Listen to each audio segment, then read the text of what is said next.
কিছু সংখ্যক মানুষ রাসূলুল্লাহ সাল্লাল্লাহু আলাইহি ওয়াসাল্লামের নীতি আদর্শ সুন্নাতকে মিটিয়ে দিতে চাইছে, আর কিছু সংখ্যক মানুষ রসুলের সুন্নাতকে, রসুলের আলোচনা সামান শানকে জাগাতে চাইছে, তুলতে চাইছে। আর কিছু মানুষ মিটিয়ে দিতে চাইছে যে মিটে যাক, তাহলে দুনিয়ার আর কেউ থাকবে না বলা। যেমন আবু জেহেল চেয়েছিল, এবার এখন কিছু সংখ্যক মানুষ তাদেরই একটা সম্পর্কের মানুষ বেরিয়ে গেছে। যদি বলেন যে কি করে হলো, আমি তো রবিবারে আসলাম হজ করে, রবিবারে গত রবিবারে দেখলাম মদিনা মক্কা শরীফে যা রসুল কষ্ট করে গেছে, দিন প্রচার করে গেছে, আমরা তার চুল পরিমাণও করতে পারি না। রসুল যা করে গেছে তার চুল পরিমাণ আমরা করতে পারি না। কিন্তু সেই রসুলুল্লাহ নিয়ে আমরা যদি একটু আলোচনার মাহফিল আয়োজন করি, ও জায়গায় বসতো আমাদের গা কুটকুট করে যে বসবো, বসবো না, বেকার। কিন্তু জানলো না যে আমার ভিতরে কিছু ইসলাম সম্পর্কে কিছু জ্ঞান নেই, কোরআন হাদিসের কোনো জ্ঞানই নেই, রসুল কি জিনিস সেইটাই বুঝলাম না। তো ওই জায়গাটায় বসলে যদি একটু কিছু শিক্ষা হয়ে যায় বা শিক্ষা পাই বা আমল করা যায়, এহকাল পরকাল দুনিয়া এবং কবর আখেরাত প্রত্যেকটা জায়গা আমার আল্লাহ ভালায় দান করবে, ঠিক কিনা? ভালো করবে না করবে না? ভালো করবে। আর যদি মনে করেন যে না, তাহলে আপনি আপনার নিজের রাস্তাটা বার করে নেন। কেন এত জলসা জুলুস শুনছেন, আলেম হাফেজ পীর সাহেব হুজুর কেবলারা বড় বড় মুফতি সাহেবদের মুখ থেকে শুনছেন, এখনো কি মানুষ শুনে পরিবর্তন হয়েছে? মসজিদ কি ভরেছে? মাদ্রাসা ভরেছে? মাদ্রাসা ফাঁকা আর মসজিদও ফাঁকা আছে না নাই? যদি বলেন যে একটা তো আমরা জানি না কি করে নামাজ পড়ব, জানি না পড়ব কি করে, তা আপনারা তো পড়বেন কিভাবে? আগে বসেন যে জায়গাটায়, তবে তো শিক্ষাটা পাবেন। এসব জায়গায় বসলে তবে তো আপনি মসজিদ চিনতে পারবেন, না পারবেন কি করে? এমনই মানুষ পাওয়া যায় 70, 80, 90 বছর বয়স হয়ে গেছে, তবু মসজিদ পাওয়া যায় না। যখন মরবে, যখন বিছনায় মরার সময় শুয়ে আছে, ইমাম সাহেবকে ডেকে বলছে একটু দোয়া ইউনুস পড়ে দাও, সূরা ইয়াসিন পড়ে দাও। ও নিজে আর পড়লো না, মানে ভাড়া খাটিয়ে মাওলানা নিয়ে এসে শোনাচ্ছে, নিজে পড়তে জানে না। ঠিক না ভুল বললাম তো? আমাদেরকে আপনারা এনেছেন পয়সা দিয়ে, তো আমরা ফ্রিও এসেছি, পয়সাও এসেছি, ধরুন পয়সা, এখন পয়সা ধরুন, পয়সা দিয়ে তা আমাদের দোয়া কবুল হবে আমার আব্বা, তোমার আব্বা মায়ের জন্য এটা গ্যারেন্টি আছে নাকি?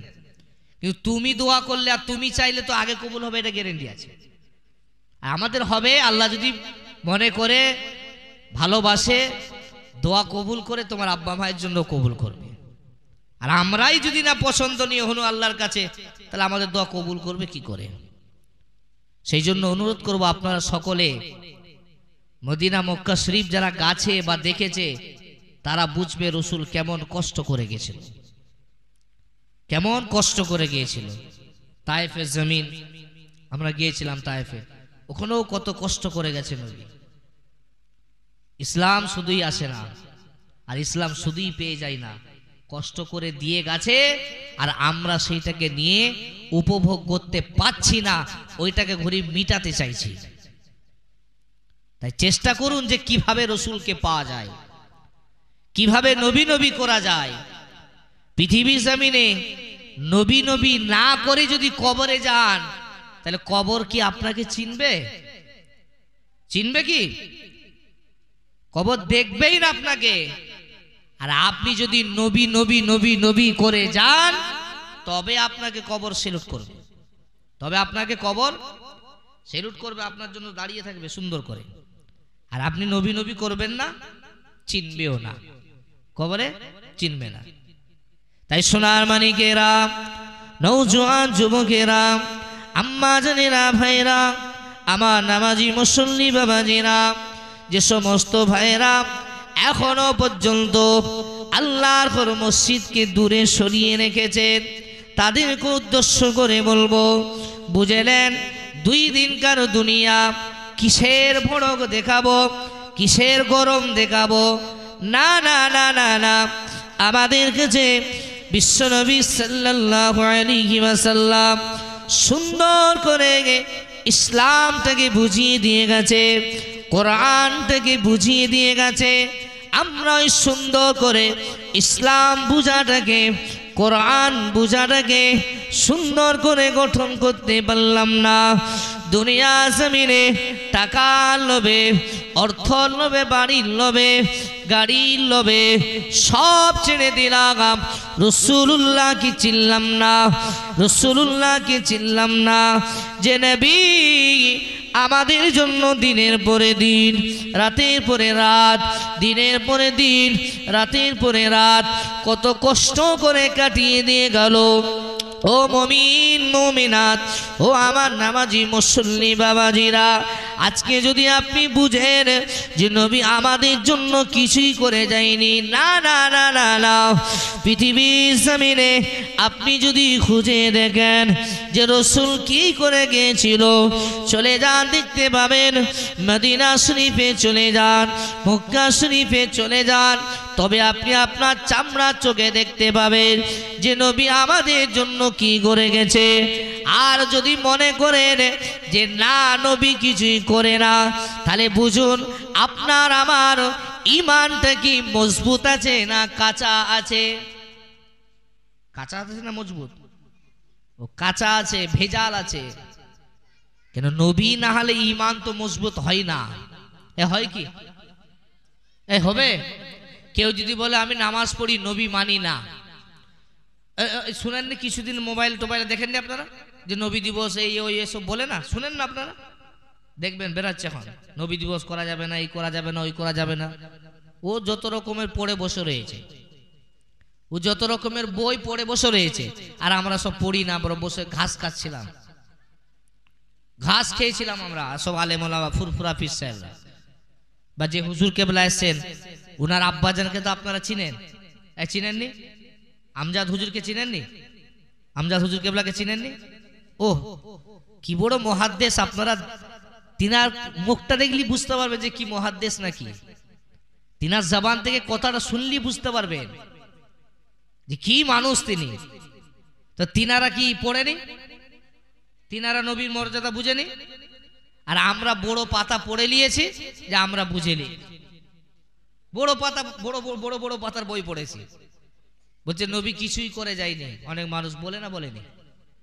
হ্যাঁ বলে না, বলেনি? সমাজে বলে কিছুই করে যায়নি। তাহলে সব এই যে দুনিয়ার জমিনে যে দেখছো কোনো কার জন্য হয়েছে? তোমার আমার আব্বার জন্য হয়েছে? তোমার আমার আব্বার জন্য হয়েছে কি? আসেনি। সব নবীর ওসিলা দিয়ে পেয়েছি, সব নবীর ওসিলাই পেয়েছি। পৃথিবী জমিনে আপনি যাকে সিজদা দিচ্ছেন, পৃথিবী জমিনে যে জায়গাটায় সিজদা দিচ্ছেন, পৃথিবী জমিনে রাত দিন দেখতে পেয়েছেন, যার জন্য পেয়েছেন তিনি অন্য কেউ নয়, তিনি অন্য কেউ নয়, তিনি হলেন জানে মুস্তাফা হাবিবুল্লাহ জনাবে মুহাম্মদুর রাসূলুল্লাহ সাল্লাল্লাহু আলাইহি ওয়াসাল্লাম। তিনার ওসিলা দিয়ে আমার আল্লাহ পাক এত সুন্দর পৃথিবীটাকে আমার আল্লাহ সুন্দর করে সাজিয়ে দিয়েছে তিনার জন্য, শুধু তিনার জন্য এত সুন্দর করে সাজিয়েছে। রাতের বেলা ঘুমাচ্ছি, উঠে দেখছি সকাল, তিনার জন্য। আবার রাতে ঘুমাচ্ছি তিনার জন্য, তিনার ওসিলা দিয়ে পেয়েছি সব। তাহলে তিনি কি আনেনি? তিনি কি আনেনি? সবই এনেছে। ওই যে বললাম না তায়েফে হুজুর কেবলা যারা আসছেন উনি হয়তো আপনাদেরকে বলবেন, তায়েফে আমরা দেখলাম অনেক বিশ্বনবীকে কষ্ট দিয়েছে। তায়েফের জমিনে চোখে দেখে আসলাম ও জায়গাটা। নিয়ত করুন, টাকা থাকলে নিয়ত করুন, টাকাটাকে বেফল খরচা করবেন না, নিয়ত করুন। আমরা কি লাখ লাখ টাকা বেতন পাই নাকি যে আমরা যেতে পারি? লাখ লাখ টাকা বেতন পাই? ইমাম সাহেব, হাফিজ সাহেব ভাইরা লাখ লাখ টাকা বেতন পাই নাকি? পাইনি তো। তবু নিয়ত করতে হয়, আল্লাহ নিয়ত পূরণ করবে। নিয়ত করতে হয়, 10 বছর পরে হলো পূরণ করবে। তা আমরা যখন মদিনা শরীফ থেকে বাড়ি আসছি, আমরা রবিবারের বিকাল 4:40-এ এই 6:20-তে আমরা ফ্লাইটে চেপেছিলাম। তো যখন চাপলাম মনে হয় যে মদিনা থেকে ছেড়ে চলে যাচ্ছি, আর কি আসতে পাবো? তায়েফ কি আর দেখতে পাবো? হ্যাঁ, তায়েফ কি আর দেখতে পাবো? বদরের জমিন আর দেখতে পাবো? পাবো কি? নবীর রওজা আর দেখতে পাবো? কালো কাবা দেখতে পাবো? পাবো না। তো তায়েফের জমিনে যে হাজিরা গাছে, তাদের অবশ্যই চোখের পানি বেরিয়ে দেখেছে কত কষ্ট করে গেছে নবী তায়েফে। নবীকে পাথর দিয়ে আঘাত করে করে কত কষ্ট করে, তবুও নবী তায়েফের জমিনের জন্য বদদোয়া করে না। আর মক্কা মদিনা থেকে তায়েফ হচ্ছে সব থেকে বেশি ঠান্ডা। মদিনায় মক্কায় যা গরম, তার থেকে এই গরম মদিনা মক্কায় যা গরমটা আছে, তার থেকে মনে হয় যে 0% ঠান্ডাটা ওইখানে আছে। ঠান্ডা। ও আল্লাহ তায়েফের জমিনে এত নিয়ামত দিয়েছে ওই নবীর ওসিলা দিয়ে, এত ঠান্ডা জায়গাটা। কিন্তু মদিনা শরীফে মক্কা শরীফে গরম আছে, কিন্তু তায়েফে ঠান্ডা আছে। তায়েফে ফসল হচ্ছে, দেখে আসলাম, তায়েফে ফসলও হচ্ছে। আর মদিনা মক্কা শরীফে সব তো মরুভূমি এলাকা, সব পানি বলতে কিছু নেই, গাছ বলতে কিছু নেই, শুধু রাস্তার সাইডে বামলা গাছ আছে, খেজুর গাছের বাগান আছে, পানি অন্য দেশ থেকে এনে করে চাষবাস করে। কিন্তু তায়েফে নবীকে পাথর মেরে রক্ত মোবারক বার করেছে, নবীকে পাথর মেরে মেরে কষ্ট দিয়েছে। ওই ইসলাম প্রচার করতে গিয়েছিল, দিন প্রচার করতে গিয়েছিল তায়েফে। তবুও নবী তায়েফের জন্য বদদোয়া করেও নি, আর আজও করবে নাকি? না। যদি বদদোয়া করতো তায়েফ থাকতো, তাহলে তো আল্লাহ উল্টিয়ে দিত। কিন্তু রাসূল করেও নি আর করবেও না, তায়েফের জন্য ঘুরে দোয়াও করে এসেছে। সেই জন্য তায়েফে আজকে এত উন্নতম। তায়েফে সেই জন্য আজকে সবাই কোটি কোটি টাকার মালিক, মানে বাড়ি করে বসে রয়েছে। আর আমরা এই দুনিয়াতে যেগুলো উপভোগ করছি, এসব জায়গাগুলো এগুলো উপভোগ করছি তো শব্দ নবীর ওসিলায় পেয়েছি না কেউ করে দিয়ে গেল? আরে জমির মালিক তো, জমির নামটা আপনার হতে পারে, কিন্তু মালিকটা কে? আল্লাহ। তো আপনার নামে 10 বিঘা জমি থাকতেই পারে, কিন্তু আপনার নাম, কিন্তু আপনি ওর মালিকানা নয়। আসল মালিকানা আপনি নয়, কিন্তু আপনার নাম হতে পারে, কিন্তু মালিকানা হলো আমার আল্লাহ। আর যে আল্লাহ যা রসিলাই করেছে, তিনি হলেন অন্য কেউ নয়, তিনি হলেন মা আমিনার লাল, মা আমিনার দুলাল, যিনি সোনার মদিনা শরীফের সবুজ গম্বুজের নিচে শুয়ে আছে। সে নবী রসিলায় সব পেয়ে গেছে। বলুন সুবহানাল্লাহ। তাহলে আপনারা ইসলামকে এবারে চিনতে শিখুন, ইসলামকে বুঝতে শিখুন, নামাজ রোজার দিকে ফিরে আসুন। মসজিদ গুলো করেছেন, মসজিদ ফাঁকা রাখবেন না। ইমাম সাহেব তো দিনই বলে, প্রত্যেক জুম্মায় বায়ান করে, তো প্রত্যেক জুম্মায় নামাজের জন্য বলে। অনেক মানুষের কষ্ট হয়, কষ্ট করলে যার কষ্ট তার লাগবে, কিন্তু কষ্ট করার কথা নয়। ইমাম সাহেবরা না যদি নামাজ পড়ে তো কে বলবে? পীর সাহেব হুজুররা যদি না নামাজ পড়ে তো কে বলবে? মুফতি সাহেব হুজুররা নামাজের কথা না যদি বলে তো কে বলবে? তবে এখন ওই শুধু কাহিনী, বিশ্বনবী কি জীবন দশা ছোটবেলার ঘটনা করে গিয়েছিল, হাদিস শরীফে যেগুলো আছে ওগুলো শুনছেন, আমল করছেন, ভালো জিনিস, আলহামদুলিল্লাহ। কিন্তু শুনে আপনারা কাজে লাগাচ্ছেন কি না লাগাচ্ছেন, নিজের বিবেককে একবার জিজ্ঞাসা করবেন। এখন তো অনেক সুর আলা টান আলা বক্তা তো বেরিয়েছে, শুনছি, কিন্তু আমল করছেন, করে কাজে লাগছে না অকাজে লাগছে, এটা একটু দেখার দরকার আছে না নাই? আসে না নাই গো? দেখার দরকার আছে বাবা। তাই সকলকে আবার বলবো, অনুরোধ করবো আপনারা ফিরে আসুন।